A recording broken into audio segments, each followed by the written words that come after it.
Kumusta naman po sir yung ano mo, pamilya mo sir? Lost communication talaga kami. Hindi ko alam kung nasa maayos ba sila, kung yung buhay nila safe. Kamusta? Kamusta kayo dyan? Madalas, kamusta ang salitang itinatanong natin para alamin ang kalagayan ng bawat isa, lalo na kapag may sakuna.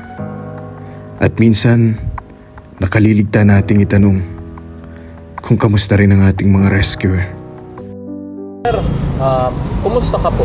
Okay naman po. Kahit pagod, pinipilit na maisalba yung mga kababayan natin na nasalanta ng bagyo.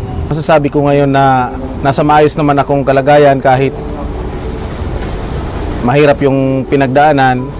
Masaya na rin na kahit 1 oras, 2 oras yung tulog, at least na nagagawa namin yung trabaho namin. Proud na proud. Kaya lang, may mga pagkakataon na talagang kahit gustong-gusto naming tumulong, hindi sapat. Hindi sapat kasi nauubos na yung, dumarating kami sa punto na nauubos yung lakas namin. Kailangan namin magpahinga. Pero kahit humiga kami, yung isip namin na andun pa rin sa mga biktima.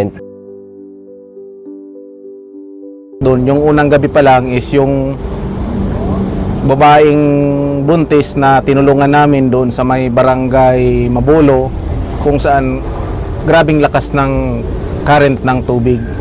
O ginawa namin yun ng paraan kung paano namin siya ma-extract doon sa kabila, patawid dito sa safe zone.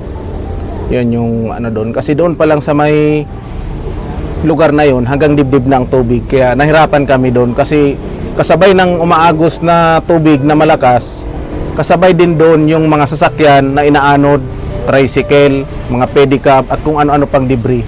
Kaya nahirapan kami kung paano namin yun mabilis na makukuha kasi lalo pang tumataas yung tubig that time.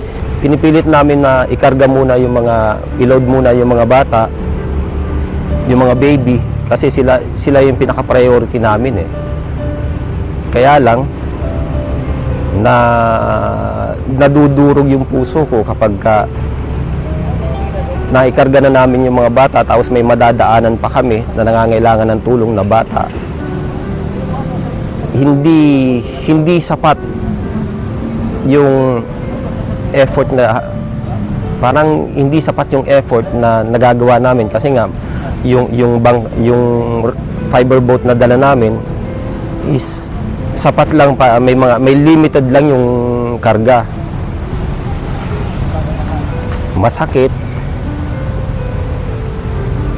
Kaya ang sinasabi namin, babalikan na lang namin sila. Kailangan lang nila magtiis. Kaya pinipilit talaga namin balikan.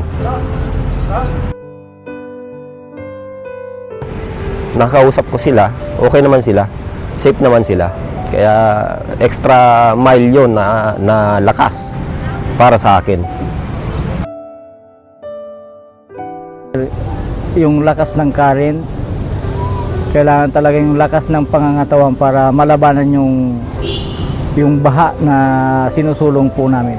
Hindi natin lahat kayang i-cater yung mga nangangailangan kasi sobrang dami talaga nila. Halos nga nagkakaroon na ng mga sabihin na natin na bad words. Pero kami is nagiging pasensyoso lang kami.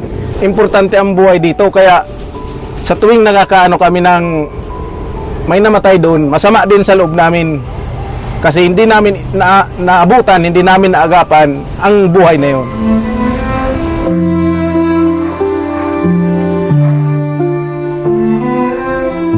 Kamusta? Salita na nangangahulugan ng pagdamay sa pinagdadaanan ng iba. Kung may itinuturo man ang mga unos na dumarating sa ating buhay, yun ay ang pagmamalasakit at pagdamay sa kapwa.